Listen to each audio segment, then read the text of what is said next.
نعرہ رسالت کل ایمان یکزب نعرہ حیدریت بر محمد و آل محمد بلندتر صلوات.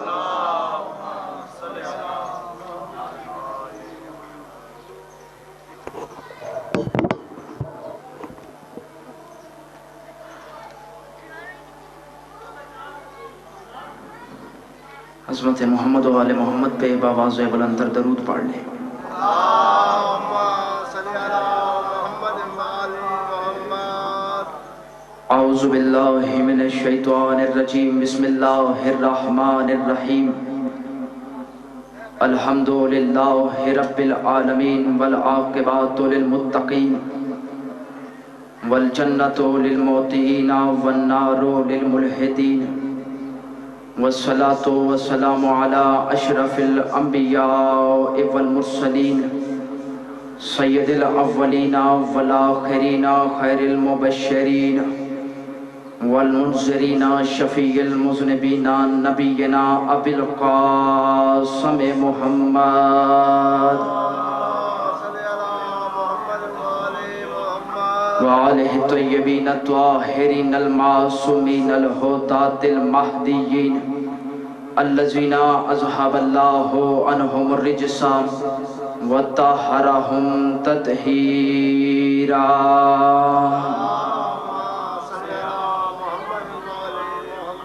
ولعنۃ اللہ علی اعدائہم اجمعین.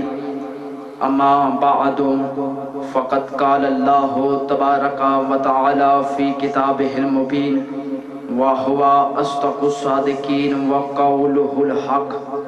بسم اللہ الرحمن الرحیم. وانذر عشیرتک الاقربین. مل کر درود بھیجیں خانوادہ عصمت و طہارت پہ.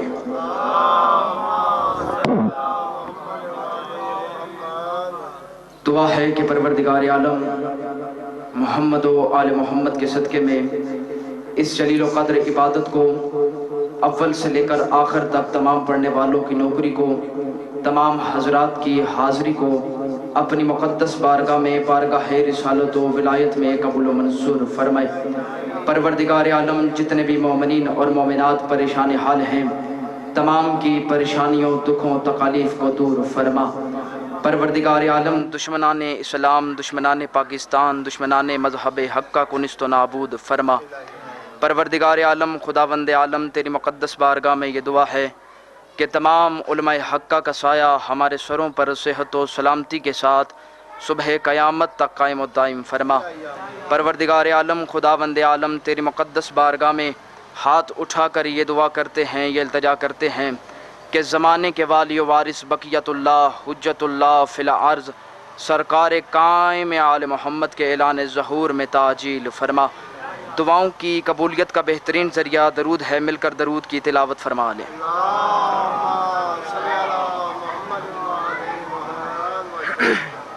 درود زحمت نہیں، عزت ہے، احسان نہیں، ایمان ہے.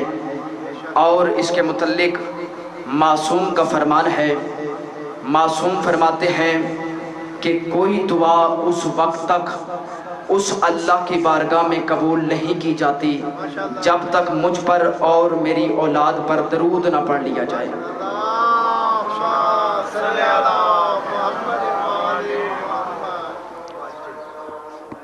میں اپنی گفتگو کے آغاز میں انتظامیہ کا شکریہ ادا کرتا ہوں، بالخصوص سادات عظام کا، کہ انہوں نے مجھے آپ حضرات کی خدمت میں آج کی اس مجلس عزا سے خطاب کرنے کا موقع عطا کیا.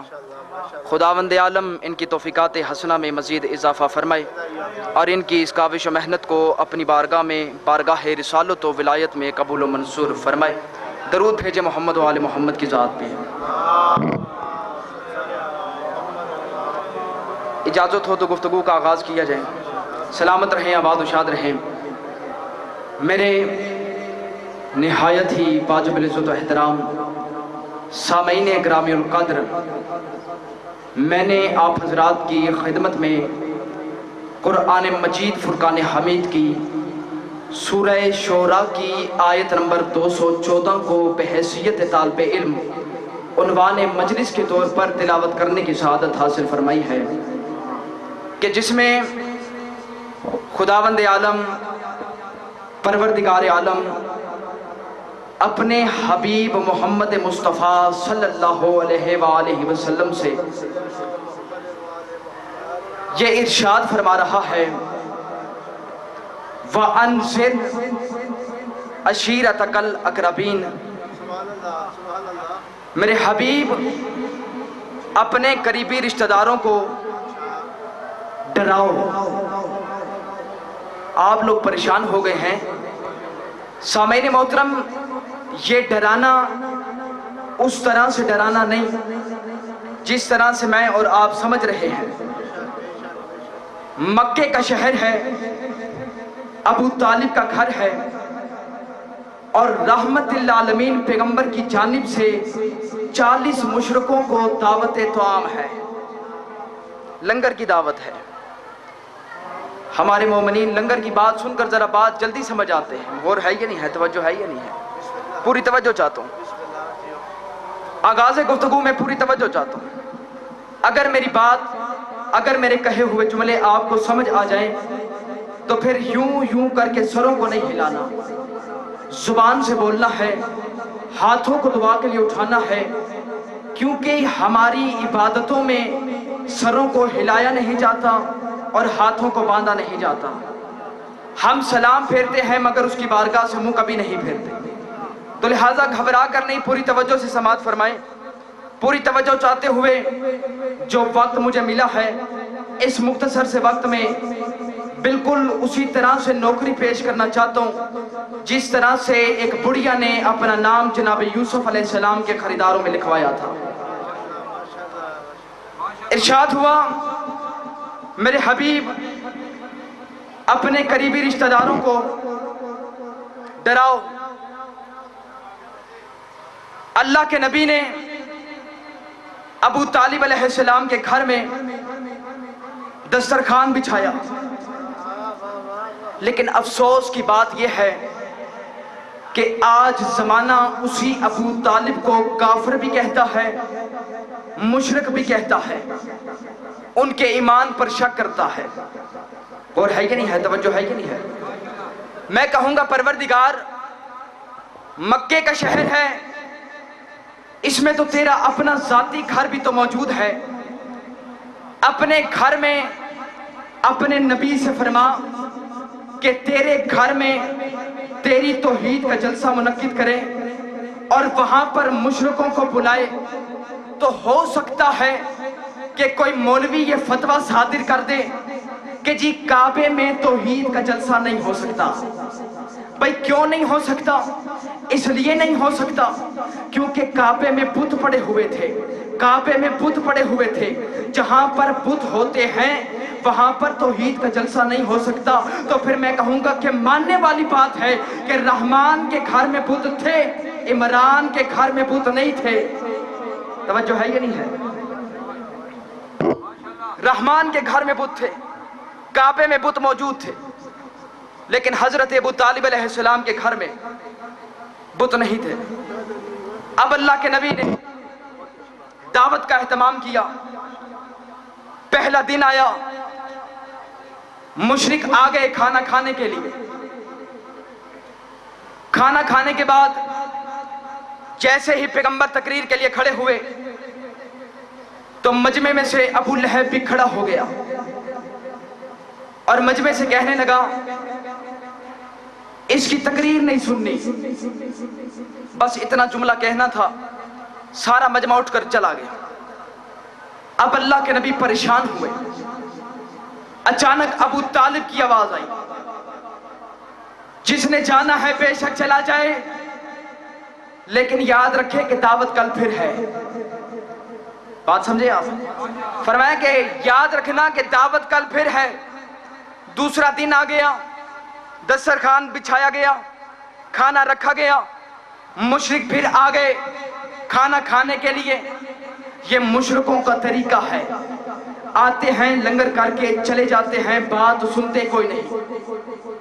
یہی حال میں معذرت کے ساتھ یہ جملہ ممبر پر کہہ رہا ہوں، چونکہ یہ مجلس حسین بن علی درس حسینی ہے، یہاں سے یقیناً ہمارے ممبروں سے ہمارے بچوں کو، ہماری نوجوان نسل کو یقیناً درس ملنا چاہیے۔ یہی حال ہماری مجلسوں کا ہو چکا ہے۔ لوگ آتے ہیں، شخصیت پرستی کسے کہا جاتا ہے؟ شخصیت پرستی اسے کہا جاتا ہے اپنی پسند کا بندہ سنتے ہیں، آتے ہیں لنگر کر کے چلے جاتے ہیں، باقیوں کی بات سنتے کوئی نہیں۔ تو لہٰذا اس ممبر پر آنے والا وہ چھوٹا ذاکر ہو، وہ بڑا ذاکر ہو، وہ آل محمد کا ذکر بیان کرتا ہے۔ تو سامعین محترم پوری توجہ چاہتا ہوں۔ دوسرا دن آیا، دسترخوان بچھایا گیا، کھانا رکھا گیا، مشرک پھر آ گئے کھانا کھانے کے لیے۔ کھانا کھانے کے بعد جیسے ہی رحمت للعالمین پیغمبر، توجہ میری طرف رہے، قبلہ کی آمد پہ صلوات پڑھ لیں، اللہم صلی علی محمد۔ پوری توجہ چاہتا ہوں۔ کھانا رکھا گیا، کھانا کھانے کے بعد جیسے ہی پیغمبر اس کی توحید کا پیغام پہنچانے کے لیے اپنے مقام سے کھڑے ہوئے تو مجمع میں سے پھر ابو لہب کھڑا ہو گیا۔ اب پیغمبر پر کیا گزری اس بات کا اندازہ اس وقت ہو سکتا ہے جب میں مجلس آؤں پڑھنے کے لیے تو مجمع میں سے کوئی بندہ کھڑا ہو جائے اور کہہ دے جی کہ ان کی تقریر نہیں سننی۔ یہ میرے دل پر کیا گزرتی ہے قبلہ جی، یہ یا تو میں بہتر جانتا ہوں یا پھر میرا اللہ بہتر جانتا ہے۔ اب اللہ کے نبی پریشان تھے کہ آج دوسرا دن ہے، یہ مشرک آتے ہیں، کھانا کھا کر چلے جاتے ہیں، میری بات سنتے کوئی نہیں۔ اچانک ابو طالب کی پھر آواز آئی، جس نے جانا ہے بے شک چلا جائے، لیکن یاد رکھے کہ دعوت کل پھر ہے۔ بھائی کھانے والے کمی تھے، کھلانے والے عرب کے سردار تھے۔ توجہ ہے یا نہیں ہے؟ کھلانے والے عرب کے سردار ہے، نام ابو طالب ہے۔ تیسرا دن آیا، دسترخوان پھر بچھایا گیا، کھانا رکھا گیا، مشرک پھر آ گئے کھانا کھانے کے لیے۔ کھانا کھانے کے بعد آپس میں اشارے شروع کیے۔ توجہ ہے یا نہیں ہے؟ بات سمجھ آ رہی ہے کہ نہیں؟ آپس میں اشارے شروع کیا کہ اچانک مجمع میں سے پھر ابو لہب کھڑا ہوا۔ بس ابو لہب کا اٹھنا تھا کہ ابو طالب نے اٹھ کر، میں جملہ بدل دیتا ہوں، مجمع میں سے ابو لہب اٹھا، ادھر سے ابو طالب اٹھے، ادھر سے کذاب اٹھا اور ادھر سے 14 صادقین کا باپ اٹھا۔ حضرت ابو طالب کی آواز آئی، او گدھے بیٹھ جا۔ اب مجبوراً بیٹھنا پڑ گیا اور رسول خدا کی تقریر سننی پڑ گئی۔ اب حضرت ابو طالب جو سردار مکہ ہیں، اپنا رخ، توجہ چاہتا ہوں، اپنا رخ حضرت محمد مصطفیٰ کی جانب کیا اور فرمایا، قوم یا سیدی و یا مولایا وبلغ ما انزل الیک من ربک۔ فرمایا اٹھ میرے مولا، اٹھ میرے سردار، اٹھ میرے آقا۔ یہ کون کہہ رہا ہے؟ ابو طالب کہہ رہے ہیں۔ کسے کہہ رہے ہیں؟ محمد مصطفیٰ سے کہہ رہے ہیں۔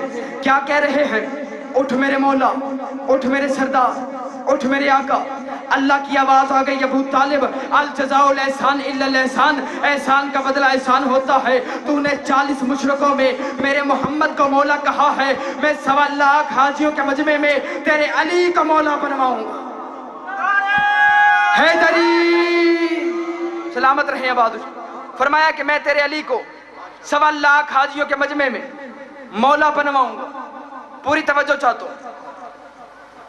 اب اللہ کے نبی اس کا پیغام پہنچانے کے لیے اپنے مقام سے کھڑے ہوئے اور فرمایا، بسم اللہ الرحمن الرحیم، یا بنی عبد مطلب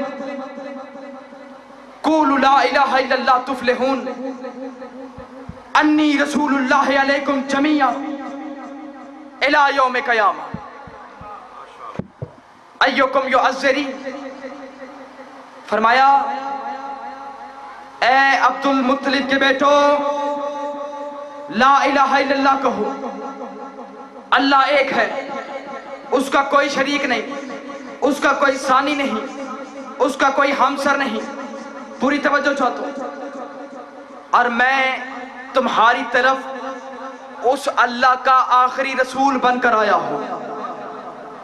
اے عبد المطلب کے بیٹو، تم میں سے کون ہے جو میری مدد کرے؟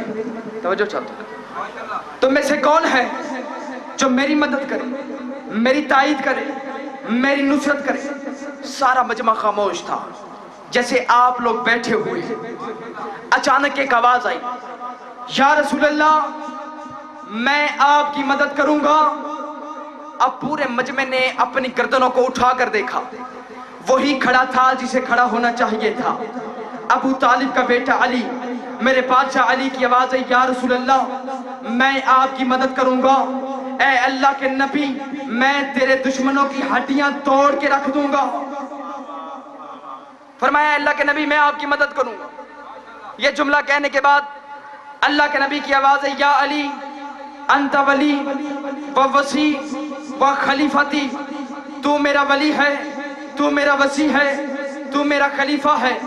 اب بندے ہم سے پوچھتے ہیں کہ جی علی کی ولایت کہاں سے آ گئی، علی کی ولایت کہاں سے آ گئی؟ اب میں ان کو یہ جواب دینا چاہتا ہوں کہ بھئی آؤ میں تمہیں بتاتا ہوں کہ علی کی ولایت کہاں سے آ گئی۔ پیغمبر اسلام نے دعوت ذوالعشیرہ میں اپنی رسالت کے ساتھ ساتھ علی کی ولایت کا اعلان کر کے زمانے والوں کو بتا دیا، اے زمانے والوں علی کی ولایت کوئی آج کل کی ایجاد نہیں، جب سے محمد رسول اللہ ہے اس وقت سے علی ولی اللہ ہے۔ یا علی، فرمایا جب سے محمد رسول اللہ ہے۔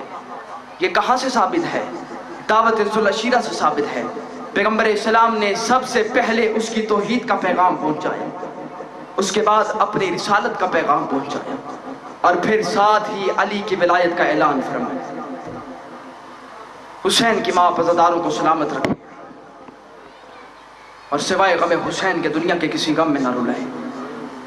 اللہ بانیان کا یہ اہتمام اپنی بارگاہ میں قبول و منظور فرمائے۔ عزاداران امام مظلوم کربلا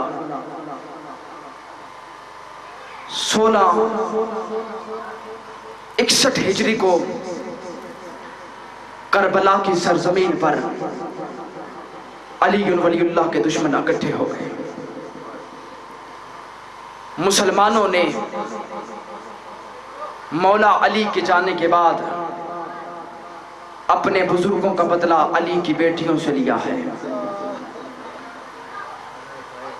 کبھی جناب سکینہ کو تماچے مار کر، کبھی جناب سکینہ کے کانوں سے گوشواروں کو چھین کر، اور کبھی شام کے بازاروں میں پتھر مار کر۔ اجرکم اللہ جزاک اللہ۔ عزاداران امام مظلوم کربلا، میں ان دو بچوں کا تذکرہ کرنا چاہتا ہوں کہ جنہیں ظالموں نے دریا کے کنارے ذبح کر دیا۔ کوفے کا شہر ہے اور مسلم کے دو یتیم بچے ہیں، ایک کا نام محمد ہے، ایک کا نام ابراہیم ہے۔ عزاداروں یہ جملہ سن کر ہائے ضرور کر دینا، چھوٹی اولاد والے بیٹھے ہو۔ عزاداروں جب یہ دونوں بچے عبید اللہ ابن زیاد کی قید میں تھے، ابن زیاد کو حکم تھا ان دونوں بچوں کو نہ پینے کے لیے ٹھنڈا پانی دینا، نہ پیٹ بھر کے کھانا دینا۔ اجرکم اللہ جزاک اللہ۔ اللہ مشکور پہ رحم فرمائے۔ یہ ابن زیاد کے زندان کا دروغہ تھا۔ عزاداران امام مظلوم کربلا، یہ حسب معمول رات کو کھانا لے کر اس نے زندان میں قدم رکھا۔ دونوں شہزادوں کی آواز ہے، یا بندہ خدا کیا تو ہمیں جانتا ہے؟ آواز ہے میں تمہیں نہیں جانتا، آواز ہے ہمیں پہچان، ہم محمد مصطفیٰ کی ذریت ہیں۔ عزاداروں محمد مصطفیٰ کا نام آنا تھا۔ مشکور نے دونوں شہزادوں کے قدموں پہ ہاتھ رکھا اور تڑپ کر کہتا ہے زندان کا دروازہ کھلا ہے، جہاں جانا چاہتے ہو بے شک چلے جاؤ۔ عزاداروں دونوں شہزادے زندان سے باہر نکلے۔ کوفے کے راستوں سے آگاہی نہیں تھی، چلتے چلتے رات کا وقت تھا، جب تھک گئے ایک گھر کے دروازے پر تک الباب کیا۔ اندر سے ایک بوڑھی مزدور باہر آئی۔ آوازیں کون ہو؟ آوازیں ہم محمد مصطفیٰ کی ذریت ہیں، ہم مسلم کے بیٹے ہیں۔ عزاداروں مسلم کا نام آنا تھا۔ بڑھیا کی آوازیں زمانہ تمہارا دشمن ہے۔ عزاداروں و مسرور دونوں شہزادوں کو اپنے ساتھ لے کر اپنے گھر میں داخل ہوئی۔ مسلم کے یتیموں کے سامنے اس نے کھانا پیش کیا۔ کھانا کھانے کے بعد دونوں شہزادے سکون کی نیند سے سو گئے۔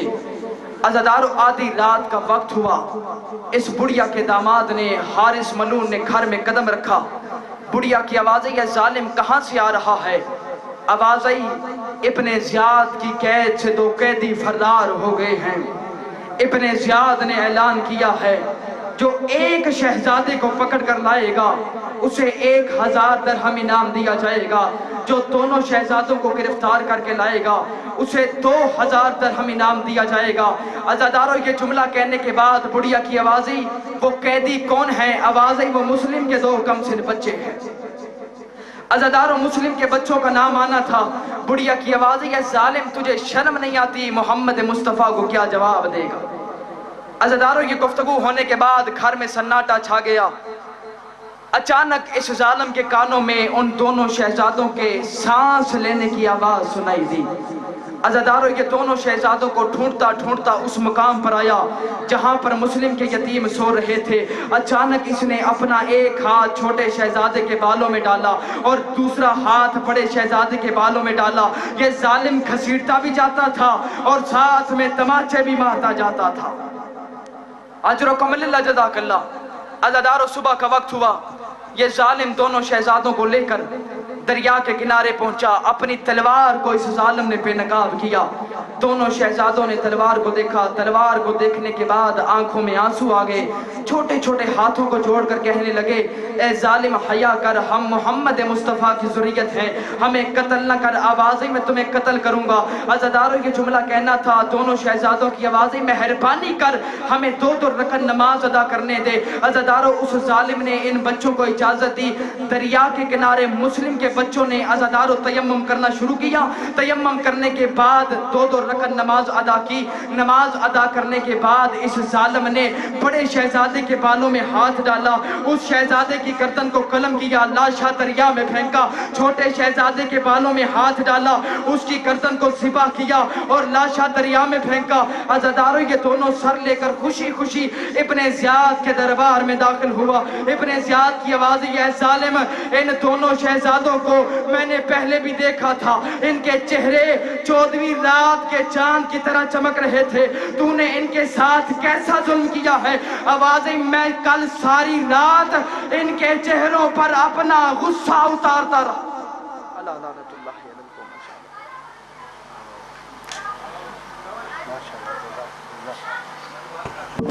جزاکم اللہ۔ دعا فرمائے مولا کائنات علامہ صاحب کی زبان میں مولا مزید تاثیر عطا فرمائے۔ مولا کائنات بانیان مجلس کی یہ سیہ محنت اپنی بارگاہ میں قبول و منظور فرمائے۔ آپ جو حاجات لے کر آئے مولا کائنات آپ کی تمام حاجات پوری فرمائے۔ میں گزارش کروں گا نایت واجب الاحترام ذاکر العباد ناصر عباس نیر صاحب سے کہ وہ زیبر ممبر ہوں اور فضل مسلم محمد آل محمد کا مصفی فرمائیں۔ عمران شاہ صاحب تشریف لا چکے ہیں اور میرے واجب الاحترام ذاکر ساجد علی ساجد صاحب زیبر ممبر ہیں، چلا وہ بھی خطاب فرمائیں گے۔ ان کی آمد کرے نعرہ تکبیر۔ نہیں جواب تو دے سکتے ہیں، آپ تھوڑے اپنے آپ کو کم نہ سمجھے۔ نعرہ تکبیر، نعرہ رسالت، کل ایمان، نعرہ حیدریت، بار محمد و آل محمد بلند تر صلوات۔